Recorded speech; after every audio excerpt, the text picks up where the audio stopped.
우리는 지난 시간에 수로보니게 여인의 치유를 살펴보았는데요. 그게 핵심은 뭐냐면 인종의 경계선을 예수님이 뛰어넘으셨다는 겁니다. 이건 유대인의 관점에서 보면 엄청난 일입니다. 인종의 장벽을 넘는 게 어려워요. 복음은 경계선을 다 뛰어넘는 것입니다. 우리가 살다 보면 경계선이 다 있습니다. 우리 한국도 이 사이 안에 남북의 경계선, 동서의 경계선, 빈부의 경계선, 사회적 많은 경계, 남녀의 경계선이 있습니다. 뛰어넘는 거 어렵습니다. 경계선 안에 서서 다 살아가죠. 이 복음, 예수 그리스도가 이 수로보니게 여인을 치유하신 것은 그 선을 뛰어넘는 것입니다. 어떤 한계선도 없이 뛰어넘는 모습. 자, 오늘의 본문은 이 지리적 경계를 넘어선 사건입니다. 여러 지명들이 나오죠. 오늘 보면 두로, 시돈, 데카폴리라고 하는 이 데카폴리스죠. 10개의 도시 그런 의미를 갖고 있는 데카폴리스. 딱 이방의 지명들이 나옵니다. 예수님의 활동의 영역이 점점 넓어져 가고 있습니다.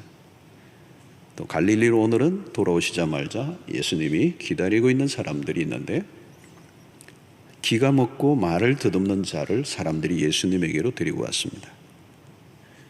이 기가 막히고 말을 더듬는다, 이거 선천성으로 보여지죠. 의학적으로는 불가능한 상태의 사람이죠. 사실 이걸 듣고 말하는 것은 중대한 문제입니다. 이 소통의 문제이기 때문에 오늘같이 인터넷이 있으면 모르지만 또 현대 과학의 도구들이 많이 있는데 그 시대 2000년 고대 사회에서 들리지 않고 말을 못한다는 것은 아주 최악의 상황이고 사회적 격리가 된 상태의 삶이죠. 그렇기 때문에 다른 사람들이 도움을 입어서 예수님에게로 왔습니다. 자, 오늘 본문에서 치유 과정을 통하여 예수님이 보여주신 모습에서 몇 가지 교훈을 우리가 얻을 수 있는데요. 34절을 보면 하늘을 우러러 탄식하시며 그에게 이르시되 에바다 하시니 이는 열리라는 뜻이라 그랬습니다.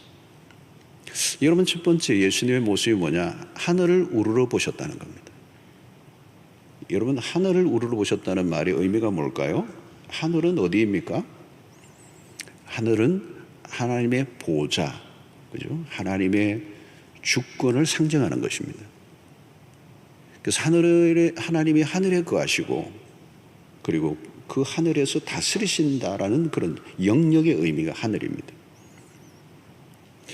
예수님이 하늘을 우러러 보셨다는 것은 하늘의 아버지와 어떤 일을 행하시기 전에 하나님 아버지와 교감이 먼저 일어난다는 거죠. 하늘을 바라보셨다.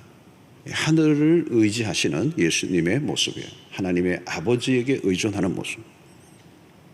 예수님은 아무리 바쁘셔도 하늘을 향하여 얼굴을 드셨습니다. 왜냐하면 모든 것은 하늘로부터 시작된다는 것을 아셨기 때문에. 하늘을 우러러 본다는 것은 기도를 의미합니다. 그래서 예수님의 기본적인 사역은 언제나 기도였습니다.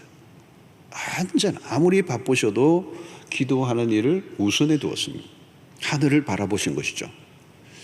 기도란 무엇입니까, 여러분? 하늘 문을 여는 것입니다. 하나님에게 모든 것이 달려 있다면 하늘을 먼저 바라보는 일은 매우 자연스러운 일.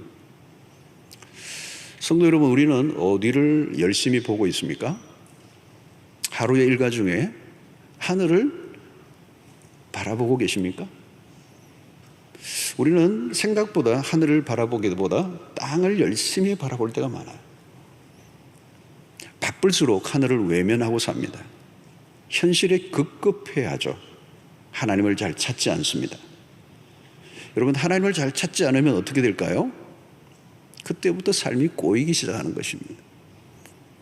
바쁠수록 우리는 하늘을 바라보고 하나님을 찾아야 될 줄로 믿습니다.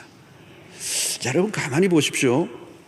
하늘에 시선을 두지 않으면 우리의 삶은 언제부턴가 공허해지기 시작합니다. 이스라엘 백성들이 광야를 지날 때 하나님이 만나를 내려주셨습니다. 어디로부터 만나가 내려왔습니까? 하늘로부터 내려왔습니다. 하늘이 열리면서 만나가 내려왔어요. 사실 여러분, 꼭 그렇게 하셔야 합니까? 땅을 조금만 파도 만나가 나올 수도 있게 하지 않을까요?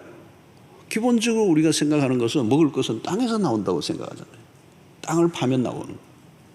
근데 하나님은 그 광야에서 땅에서 나오게 하지 않고 하늘을 열어 만나를 내려주셨어요. 그 이유가 뭘까? 그 이유가 많이 있겠지만 우리는 알 길이 없지만 분명한 것은 이스라엘 백성들이 하늘을 바라보도록, 하늘을 의지하도록, 하나님에게 의존된 백성, 그것을 의미하는 것이 아닐까요? 여러분, 오늘 예수님의 매우 중요한 우리의 삶의 모습이 첫 번째, 이 사람을 치유하기 전에 하늘을 먼저 바라보셨다는 거예요. 여러분, 어려운 일을 맞이할수록 우리는 하늘을 바라보아야 합니다. 하나님의 얼굴을 구해야 합니다. 땅이 아니라 하늘이라는 거죠. 삶이 힘들수록 하늘을 우러러 바라보는 시간이 많아져야 돼요. 기도 시간을 늘려야 합니다. 하늘에 모든 게 달려 있어요. 모든 게 하늘에서부터 시작이 되고 하늘로 끝을 맺는, 하나님으로부터 시작되고 하나님으로부터 마무리되는. 여러분, 땅의 문제는 땅이 풀 수가 없습니다. 땅의 문제는 하늘이 푸는 것. 그 하늘이 의미는 뭘까요? 하나님의 주권과 하나님의 통치가 임하는 것. 하늘이 열리면 땅의 문제는 풀리게 되어 있습니다. 저는 여러분들의 삶 속에 하늘이 열리는 역사가 있게 되기를 축원합니다. 자, 하늘을 우러러 보신 다음에 예수님이 하신 행동을 그 다음에 보십시오. 단식하시다. 그래서 단식하신다. 예수님은 하늘만 바라보신 게 아니고 땅의 현실을 바라보셨다는 것. 이 균형이죠. 하늘에 하나님의 지존하신 하나님이 하늘에만 계신 분으로 계시지 않고 땅 아래 현실을 직시하셨다는 것. 여러분, 예수님은 하늘에서 땅으로 내려오셨어요. 세상으로 오신 이유는 뭘까요? 땅의 문제를 해결하기 위하여. 예수님은 인간의 삶의 문제에 깊이 개입하십니다. 인간이 겪는 애환 안으로 깊이 들어오셨어요. 왜 탄식하셨습니까? 이 탄식은 아픈 마음의 표현입니다. 주님은 땅의 아픔을 알고 계셨어요. 여러분, 우리가 복음서에서 놓치지 말아야 될 매우 중요한 모습은 뭐냐면 주님은 영혼 없는 무덤덤한 치유자가 아니에요. 단순히 전능하신 분으로 능력을 하나 턱 베푸신 분이 아니라는 겁니다. 세상의 현실을 바라보시며 아파하시는 모습을 보여주셨어요. 망가진 세상에 대한 긍휼의 마음이에요, 이게. 여러분, 나사로가 죽었을 때 예수님이 어떻게 하셨습니까? 나사로가 죽어서 무덤에 갇혀 있습니다. 그런데 예수님이 그 무덤 앞에서 눈물을 흘리시는 거예요. 찬송가 가사에도 여러분 그거 있죠? 주님도 때로는 울기도 하셨네. 인간 예수. 그 고통 속에 있는 가족들, 그 나사로의 죽음으로 인해 고통하는 그 가족들과 함께 아픔을 겪으시며 눈물을 흘리시는 거예요. 주님은 지금 듣지도 못하고 말을 듣없는 사람을 바라보시며 단식하십니다. 본래 여러분, 인간이 하나님 앞에 지음을 받았을 때는 창세기에 하나님이 보시기에 좋았더라요. 얼마나 아름답고 멋지고 완전하게 지음을 받았습니다. 인간이 겪는 모든 고통은 타락한 이후에 찾아온 것들이죠. 예수님의 탄식은 지금 앞에 있는 이 사람만의 문제가 아니라 죄로 인하여 인류 전체가 겪고 있는 고통에 대한 탄식. 여러분, 오늘날도 자세히 바라보세요. 세상은 고통의 바다입니다. 고해라 그러죠. 고해. 고통의 바다예요. 죄로 인하여 망가진 세상이 얼마나 끔찍한가. 여러분, 깊이 들여다보면 우리의 마음에 상함이 와요. 깊은 탄식이 나와요. 겉으로는 잘 보이지 않을 수도 있습니다. 어떤 가정도 보면 다복해 보이고 문제가 없어 보이고 너무 행복해 보이는 것 같은데 가까이 들어가 보면 아픈 가족사들이요 막 쏟아져 나와요. 웃는 얼굴 뒤에는 짙은 그림자가 드리워져 있습니다. 세상의 민낯을 정확하게 들여다보면 탄식이 절로 나온다는 거예요. 예수님의 탄식은 어디에서 나온 것일까요? 긍휼에서 나온 것입니다. 긍휼의 마음이 없으면 탄식할 이유가 없습니다. 그냥 맞게 하면 되는 겁니다. 여러분, 긍휼은 하나님의 성품입니다. 우리는 치료 자체보다 주님의 긍휼에 초점을 맞춰야 합니다. 치유는 긍휼의 한 일면일 뿐이에요. 긍휼을 행하시는 모습을 보면서 우리는 하나님의 성품을 만나게 됩니다. 하나님은 우리가 세상에서 긍휼을 가지고 살기를 원하십니다. 그래서 신자가 세상을 바라보아야 할 기본적인 마음의 태도는 뭐냐? 긍휼이라고 하는 것입니다. 여러분, 세상 안으로 들어가 보면 막 비난으로 가득 차 있어요. 뭐 누군가 실수를 하면 막 돌팔매질을 하려고 준비를 하고 사는 것 같아요. 자비가 없어요. 죽이려고 해요. 연약한 사람을 향한 긍휼의 마음보다는 정죄하기에 바빠요. 이게 누구예요? 바리새인들의 모습이에요. 주님은 팔복에서 5장 7절에 마태복음 5장 7절에서 이렇게 말씀합니다. 긍휼히 여기는 자는 복이 있나니 그들이 긍휼히 여김을 받을 것이며 그랬어요. 여러분, 정말 복 있는 사람이 누구냐? 긍휼히 여기는 사람이라는 거예요. 그 긍휼이 다른 사람을 향하여 긍휼히 여기는 자가 언젠가 하나님 앞에서 긍휼히 여김을 받는 날이 온다는 거예요. 여러분, 신앙생활을 하면 할수록 우리의 마음이 따뜻해져야 돼요. 냉혹해지면 안 돼요. 여러분, 우리가 지하철을 타고 올라갈 때 구걸하는 사람에게 돈을 주었어. 근데 또 내려가는데 또 한 사람이 있어. 줘야 되나 말아야 되나. 올라갈 때 줬는데, 근데 받는 사람은 올라갈 때 그 사람하고 내려갈 때 그 사람 다른 사람이란 말이죠. 근데 주려고 하는데 옆에 사람이 야, 저 배우의 조직이 있대. 다른 사람이 다 가져가. 그럴 수도 있겠죠. 그러나 여러분, 우리가 잊지 말아야 할 것은, 잃어버리지 말아야 할 것은 우리 안에 있는 긍휼의 마음이에요. 여러분, 세상이 얼마나 병들었는가를 우리가 보여줍니다. 병든 세상을 바라보면 우리가 가져야 될 기본적인 태도는 탄식이에요. 탄식. 죄로 망가진 자들의 삶을 보면 먼저 정죄와 비난이 나가는가, 아니면 불쌍한 마음이 내 안에 먼저 드는 가. 요즘은 우리가 이혼이라는 주제도 사실 교회 안에서 다루기도 만만치 않은 주제예요. 이혼한 가정이 너무 많았거든요. 그런데 이전에는 교회 안에서 이 이혼한 분들에 대한 따가운 시선이 많았어. 이혼에 대한 정죄가 일반적이었어요. 그래서 깨어진 가정의 아픔을 이해하려고 하고 그들의 고통을 끌어안아가지고자 하는 마음이 부족했어요. 그래서 정말 가정의 아픔을 겪고 힘든데 교회 와서도 또 다른 상처를 받는 거예요. 갈 곳이 없어요.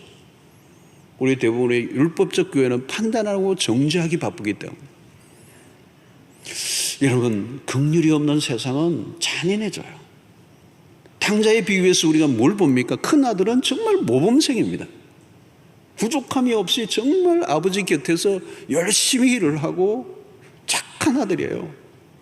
그런데 여러분, 성경은 그 큰 아들의 결정적인 결함을 뭘 얘기합니까? 돌아온 동생에 대한 자비가 없어. 긍휼의 마음이 없어. 긍휼과 멸시의 대상으로 그 동생을 바라보고 동생을 받아들여 주지 않아요. 아버지는 받아들여 줬는데 그 큰 아들은 받아들여 주지 않아. 그가 바리새인이에요. 신자는 세상을 향한 마음도 마찬가지예요. 긍휼이 있어야 돼요. 교회가 해야 할 중요한 역할은 주님의 긍휼을 세상 안으로 흘려보내는. 요즘 우리 교회 안에서도 다양한 사역들을 많이 하시는데요. 우리가 러브박스도 계속 만들고 위드유 박스도 만들고 요즘 착한 냉장고도 하고 무슨 이 아이들 연약한 거 소외된 계층의 그 아이들 그 책가방도 싸주고 이제 열심히 하고 있습니다. 특세 마치고 난 다음에 이번에도 매덕이 나왔는 걸 가지고 너무 귀한 곳에 곳곳에 다 썼어요. 저소득층 아이 그 난치병 수술하는데 8천만 원 건데 그것도 다 해주고. 우리 교회 안에서 미혼모 사역을 또 열심히 하시는 분이 계세요. 너무 현직에 바쁘고 힘든데도 이 미혼모 긍휼의 마음으로 시작하는 거예요. 여러분, 어린 시절에 원치 않는 임신으로 아이를 가지게 될 때 대부분은 낙태를 선택하지만 힘들어도 내가 생명을 낳아서 기르겠다고 하는데 사실은 사회적 제약이 너무 많아. 그 자칫하면 이 아이를 고아원에 내어주고 이상한 길로 빠지는 경우들이 굉장히 많은데 우리 교회 여러분들이 그분들을 계속 돕는 거예요. 계속 돕는 거예요. 주님이 긍휼의 마음을 가지고 하는 일이라고 생각해요. 여러분, 자신의 영혼이 병든 사람은 다른 사람을 돌아볼 여유를 가지지 못합니다. 병든 영혼의 특징이 뭔지 아십니까, 여러분? 자기 자신만의 문제만 바라봐요. 자신의 문제에서 빠져나오지 못해요. 자기 연민에 빠져 있습니다. 이 세상에 가장 불쌍한 사람이 나 외에 또 있겠느냐, 이렇게 생각하고 살아가는 사람이에요. 여러분, 자기 문제만 바라보는 사람은요, 갈수록 더 불행해집니다. 자기 문제에서 빠져나와 힘들지만 그럼에도 불구하고 또 다른 힘든 사람을 향하여 내 마음의 관심을 옮길 때 비로소 내 문제로부터 빠져나오게 되는 것입니다. 저는 한국교회가 그동안 정말 구제사역 열심히 해왔습니다. 그런데 중요한 것은 구제사역보다 하나님의 긍휼을 드러내는 일에 초점을 맞춰야 합니다. 얼마나 누구에게 돕느냐보다 더 중요한 것은 주님의 긍휼을 배워야 합니다. 사역으로만 대하면 안 된다는 것입니다. 양심의 가책을 면하는 목적으로 선을 행하는 수준이 되어서는 안 돼요. 긍휼은 우리의 삶을 움직이는 원동력이 되어야 됩니다. 남을 돕는 일은 즐거운 일이에요. 그런데 자칫하면 자기 만족으로 끝날 수 있습니다. 긍휼은 도움이 필요한 사람에게 몇 가지 도움을 주고 끝나는 게 아니에요. 고통하는 이웃에 대한 지속적인 마음, 돕더라도 순수한 마음, 그 하나님의 눈물을 가지고 나아가는 자들을 말하는 것입니다. 여러분, 자신의 문제 때문이 아니라 다른 사람의 고통에 눈물을 흘릴 줄 아는 사람을 하나님이 사용하십니다. 그런 면에서 신앙생활에 가장 중요한 것은 어떤 일보다 우리 안에 있는 하트예요. 하트. 세상에는 정의를 말하는 사람이 많습니다. 정의는 매우 중요한 것입니다. 그러나 긍휼이 없는 정의는 위험해요. 폭력적으로 변하기가 쉽습니다. 정의를 말하는 사람들 안에 분노가 막 뿜어져 나오는 걸 보게 되죠. 그리스도가 우리에게 보여준 정의가 아닙니다. 그리스도가 우리에게 보여주신 것은 긍휼이에요. 세상을 바꾸는 힘도 긍휼에 있습니다. 주님은 긍휼의 사람을 찾으십니다. 주변을 여러분들 돌아보시기 바랍니다. 긍휼의 마음으로 세상을 바라보면 분명히 어딘가 눈에 띄는 게 있을 거예요. 그러면 그곳으로 가보십시오. 틀림없이 우리 주님이 그곳에 먼저 와 우리를 기다리고 있을 것입니다. 자, 그 다음에 첫 번째는 하늘을 우러러보시고, 두 번째는 탄식하셨는데, 세 번째 우리가 초점을 맞춰야 될 부분은 그 사람을 향하여 가서 손을 대는 모습입니다. 34절의 모습, 33절이죠. 예수께서 그 사람을 따로 데리고 무리를 떠나사 손가락을 그의 양귀에 넣고 침을 뱉어 그의 혀에 손을 대시며. 좀 예수님의 이 행위가 좀 미신적인 것 같은 느낌이 들죠. 왜 예수님이 그렇게 하셨을까? 여러 가지 추측들을 우리가 할 수가 있는데, 제가 보기에는 귀가 먹고 어눌한 사람에게 좀 더 온몸으로 느낄 수 있도록 행동 언어를 사용하셨다는 거예요. 여러분, 긍휼은 터치로 이어집니다. 긍휼은 단순한 감정으로 끝나지 않습니다. 불쌍히 여기는 마음으로 긍휼이라고 얘기할 수가 없어요. 터치, 긍휼, 이 손을 대시는 것은 긍휼을 구체화한 것입니다. 불쌍히 여기지만 그것으로 끝난다면 외식주의가 될 수가 있습니다. 아픈 사람의 몸에 손을 대는 것 자체가 힐링이에요. 주님은 말씀만으로도 충분히 치유하실 수 있는데 직접 손을 대시고 치유하신 적이 여러 번 있습니다. 나병 환자에게도 손을 직접 안수하셨습니다. 여러분, 이 손을 갖다 댄다는 것은 사랑의 표현입니다. 사랑은 터치예요. 터치. 사랑은 다가가는 것입니다. 긍휼은 내가 손을 내밀어 다가가는 것이죠. 가난한 자에게 얼마의 돈을 주는 것은 쉬워요. 그러나 손을 내민다는 것은 다른 차원입니다. 손을 댄다는 것은 상처 입은 자와 함께 하겠다는 뜻입니다. 고통을 공유하겠다는 뜻이 있습니다. 손을 대는 순간 공감하게 되고 그와 하나가 되는 것입니다. 그 사람의 고통과 거리를 두는 것이 아니라 서로를 연결시키는 작업이 손을 대시는 행위입니다. 자, 여러분, 손을 내민다는 것은 용기가 필요합니다. 손을 내밀 때는 자칫 내 손이 더러워질 수 있습니다. 선한 사마리아 사람의 이야기 속에서도 강도 만난 자의 그 상처를 직접 선한 사마리아는 닦아줍니다. 그러면 어떻게 돼요? 내 손과 옷이 더러워지는 것입니다. 이게 긍휼입니다.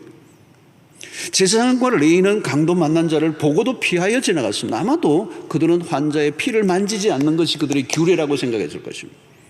각종 규정들이 그들을 가두었어. 이건 전형적인 종교인입니다. 서기관과 바리새인들의 특징은 세리들과 죄인들과 거리를 두려고 왔어요. 그들은 사람들과 구별 짓는 것을 좋아했습니다. 각종 규칙들을 가지고 사람들에게 다가가기보다 그들을 밀어낸 거죠. 다른 사람의 아픔에 다가가 돕기보다 상처에 소금을 뿌리는 일을 하는 사람들. 긍휼의 반대쪽이 뭡니까? 거리두기예요. 거리두기. 요즘 우리가 거리두기를 많이 하는데, 가능한 공감하지 않으려고 하고 이웃의 아픔에 무관심으로 일관하려고 하는 거예요. 아마 이 코로나로 인해 우리에게 굉장히 찾아오는 또 다른 하나의 문화가 개인주의화가 더 심화될 것이다. 이렇게 지금 전문가들이 이제 전망을 하고 있습니다. 가급적 거리두기, 가까이 가지 않으려고 하는 것. 여러분, 우리가 누군가를 도우려고 하면 가까이 다가가야 합니다. 오래전에 어떤 남자분이, 제가 이제 있는데 어떤 남자분이 길거리에서 막 자전거를 타고 가다가 넘어지고 차고 그냥 안 돼요. 가면 넘어지고 막 뒤집어지는데 그 반복하는 걸 제가 못 껴가고 이거 안 되겠다, 도와줘야 되겠다 해서 가까이 가서 보니까 이분이 술에 만취해 있는 거예요. 그 도와줘서 일으켜 세우려고 하는데 앉은 채로 나보고 좀 앉으래요. 그 앉았더니 막 얘기를 주저리 늘어놓는데 알고 보니 이분이 그날 교도소에서 출소하신 분이에요. 그날 출소하시고 한잔하시고 자전거 타다가 나하고 마주친 게, 얘기가 끝이 없어요. 그래서 제가 일어나려고 했더니 그 우악스러운 손으로 저를 꽉 잡는 거예요. 가지 말고 내 얘기를 계속 들으라는 거예요. 일이 점점 더 복잡해져 갔습니다.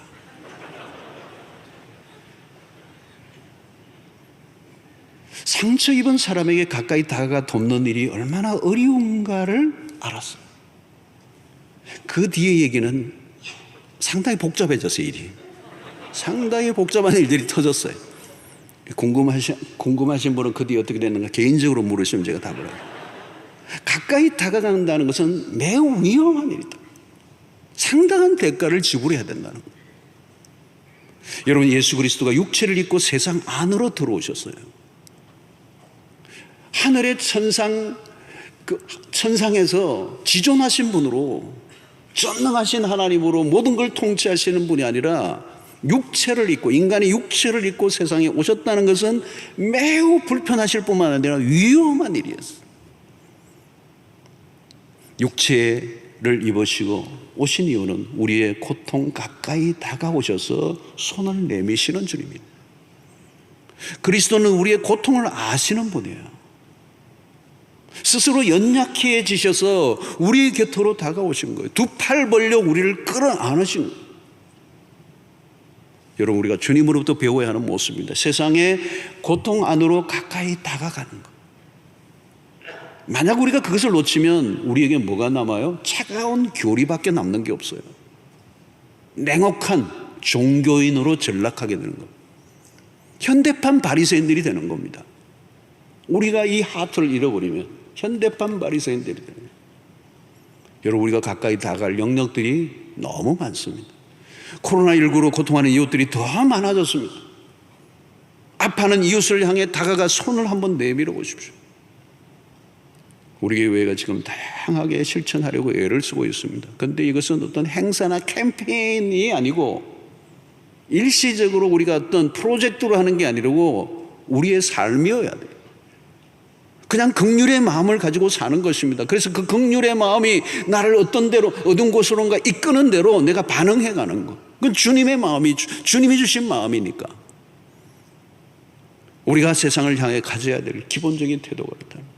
우리가 그동안 전도도 열심히 하고 구제도 열심히 하고 봉사도 열심히 했는데 뭔가 부족함이 있었어요. 어떤 때는 막 그냥 주기도 열심히 줬는데 전도하려고 하는 어떤 목적, 중요하지만 그보다 더 선행되는 것은 우리 주님이 우리에게 주셨던 세상에 대한 긍휼의 마음을 품고 우리의 사랑이 필요한 곳에 가서 그냥 순수하게 섬기고 사랑을 베풀어야 되는데, 긍휼 없이 우리가 했던 것들이 부메랑이 되어서 돌아올 때가 많아요. 선한 일을 하고도 욕을 먹는 일들이 많아요. 여러분, 긍휼이 빠지면 우리가 하는 일들은요, 그냥 구제 사업이에요. 그냥 행사예요. 그리고 우리의 감동으로 끝나버리는 거예요. 긍휼이 빠져버리면 자화자찬이 되고 자기 의로운 일이 될 수 있어요. 저는 감사하게도 우리 교회 성도들 가운데 너무너무 이런 마음을 가지고 계신 분들이 많아서 정말 감동이 돼요. 얼마 전에도 정말 노숙하시는 분인데 늘 떠돌아다니시는 분, 늘 마음이었는데 어떤 분이 그분을 위해서 그냥 집을 그냥 전세 내고 자기 돈으로 다 목욕시키고 새 옷 입혀드리고 모든 치아까지 다 새로 그냥 털리까지 해서 새로운 삶을 살도록 돕는 분들을 보면서 완전하게 회복시키는 작업을 보면서, 그게 무슨 행사로 되겠습니까? 무슨 프로젝트로 되는 것입니까? 캠페인으로 되는 것입니까? 주님이 그 마음을 주시니까 거기에 반응하고 살아.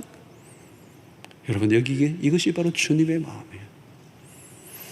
자, 주님은 듣지 못하고 말을 더듬는 사람을 향해 에바다, 이게 아람어를 사용하셨어요. 에바다, 열려라, be opened. 어떤 일이 일어났죠? 35절에 그의 귀가 열리고 혀가 맺힌 것이 곧 풀려 말이 분명하여졌더라. 귀가 열리고 혀가 풀렸어요. 하나님의 은혜가 임할 때 일어난 현상입니다. 닫힌 것이 열리는 은혜. 여러분, 그리스도가 열린 하늘로부터 내려오신 것이죠. 그리스도는 죄로 인하여 닫힌 인간의 삶을 열어주시는 분이에요. 마침내 귀와 입이 열려버렸습니다. 하늘에서 풀면 땅에서 열리는 역사가 일어난 것입니다. 여러분, 이 열고 푸는 거는요, 하나님이 하시는 겁니다.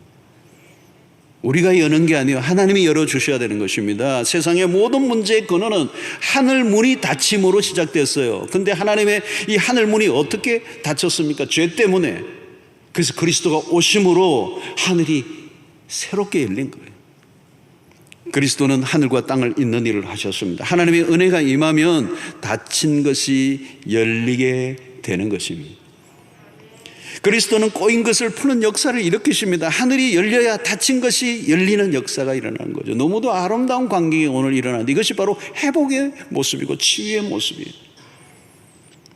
주님의 치유를 통하여 먼저 뭐가 열렸어요? 귀가 열렸다는, 귀가 열렸다는. 귀가 열리니까 혀가 풀리는 거죠. 여러분, 이것은 신체적인 것만을 말하지 않습니다. 여러분, 성경에 예수님이 치유하시는 사건은 다 상징성이 있습니다. 귀가 열리는 거, 입이 열리는 거, 때로는 눈이 열리는 거 다 상징적이 있습니다. 영적인 의미가 있습니다. 여러분, 우리가 주님에게로 나와서 얻어야 될 큰 은혜가 뭡니까? 귀가 열리는 것입니다. 귀가 있었는데 왜 귀가 열린다는 게 뭘까요, 여러분? 우리는 이제는 진리의 귀가 닫혀 있었어요. 진리를 들을 귀가 아니에요. 여러분, 진리를 듣지 못하는 귀는 이미 기능을 잃어버린 것입니다. 복음의 좋은 소식이 아무리 있으면 뭐합니까? 들을 귀가 있어야죠. 귀가 열려야 은혜의 말씀이 밀고 들어오는 거 아니겠습니까? 귀가 닫혀 있으면 들려지고 있어도 의미가 없어요. 귀가 열려야 마음이 열리고, 마음이 열려야 믿음이 생기는 거죠. 로마서 10장 17절의 말씀이죠. 유명한 말씀이잖아요, 여러분. 그러므로 믿음은 어디에서요? 들음에서 나며. 안 들으면요, 믿음이 생길 수가 없어요. 들음은 그리스도의 말씀으로 말미암았느니라. 여러분, 듣는 일이 얼마나 중요한지 모릅니다. 듣는 귀가 복 있는 거예요. 복음서에서나 계시록을 통해 주님은 귀 있는 자는 들으라, 귀 있는 자는 성령이 교회들에게 하시는 말씀을 들으라. 연속적으로 말씀하셔서 예수님이 하신 말씀입니다. 들어야 할 것을 듣지 못하면 그건 귀가 아니에요, 여러분. 복음을 듣고 말씀을 듣고 깨달아야 정상적인 길하는 겁니다. 가장 심각한 것은 말씀을 들을 귀가 없는 것. 여러분, 현대사회는 소음으로 가득 차 있습니다. 소음이에요. 온통 소음이에요. 별 소리들이 다 있어요. 들어야 할 소리보다 듣지 않아도 될 소리들로 넘쳐나고 있어요. 복된 길은 어떤 길인가? 진리에 반응하는 길입니다. 듣는다는 것 중요합니다, 여러분. 닫힌 귀가 열리는 게 축복 중에 축복입니다. 하나님은 지금도 계속 우리에게 말씀하셔요. 듣지 못하면 무슨 일이 우리에게 일어나는지 모릅니다. 구약의 예언자들이 심판의 메시지를 계속 전하는데도 백성들이 듣지 못할 때 재앙이 황급하게 임한 것이죠. 듣지 못하니까 불순종할 수밖에 없는 것입니다.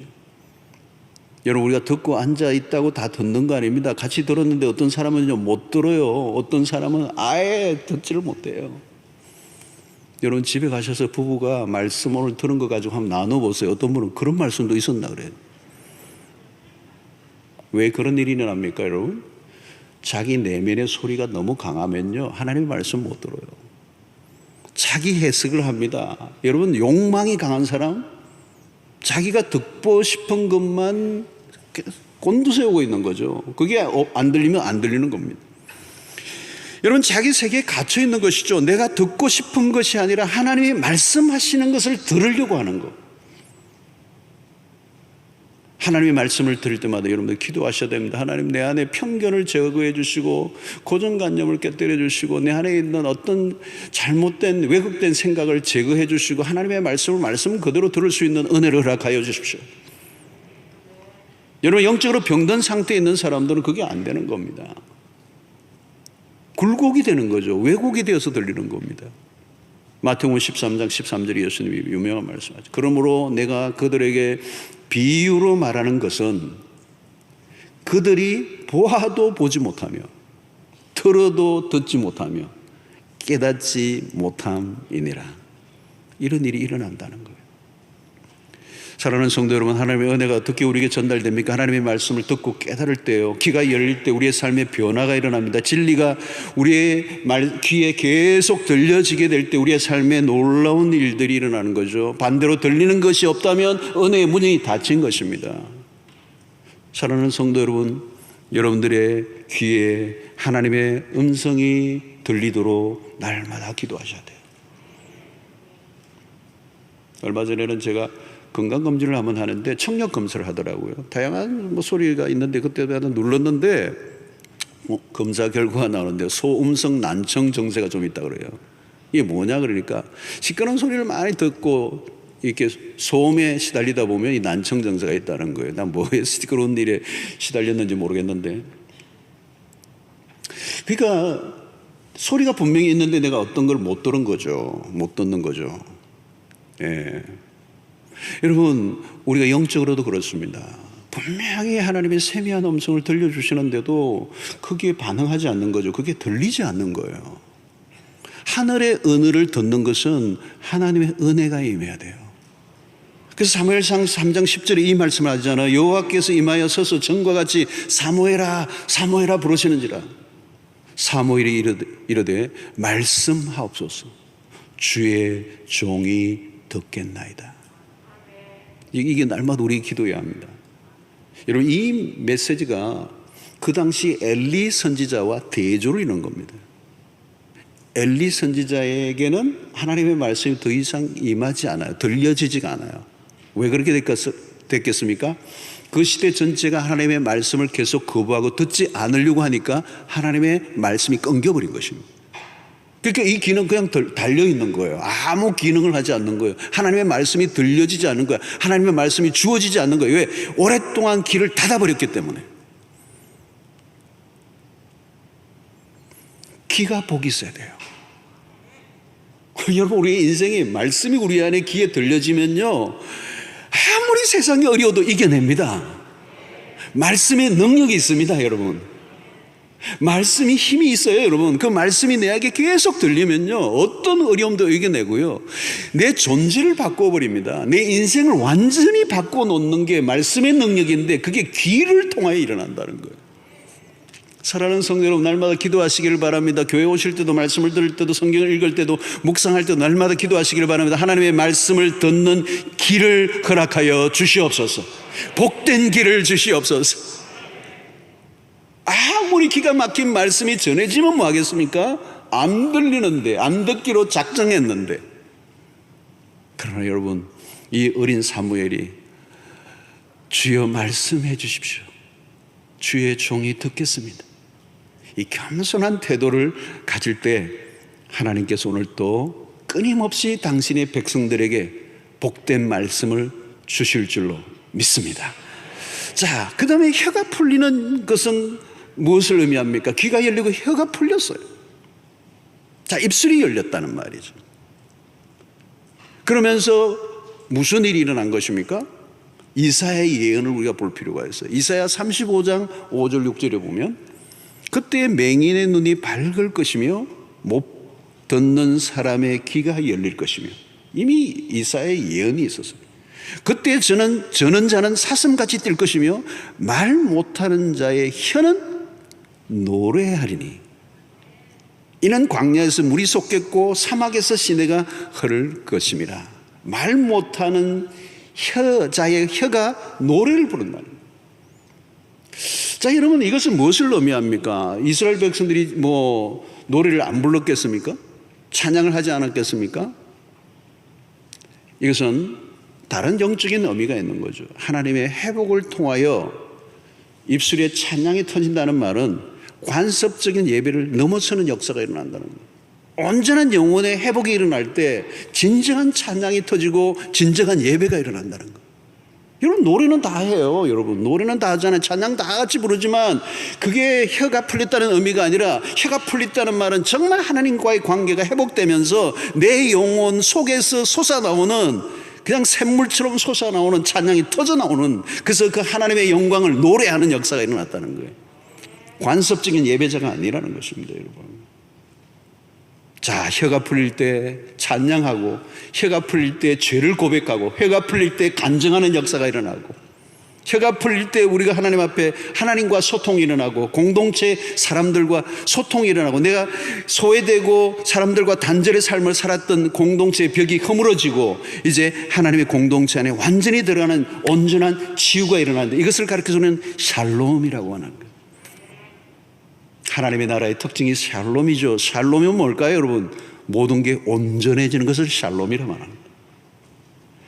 듣지 못하고 말하지 못했던 이 모든 것이 정상적이지 않았던 게 정상화되고, 삐뚤어진 게 바르게 되고, 모든 망가진 게 회복될 때 샬롬이 일어나는 거예요. 이게 하나님의 나라가 지금 이곳에 임한 것입니다.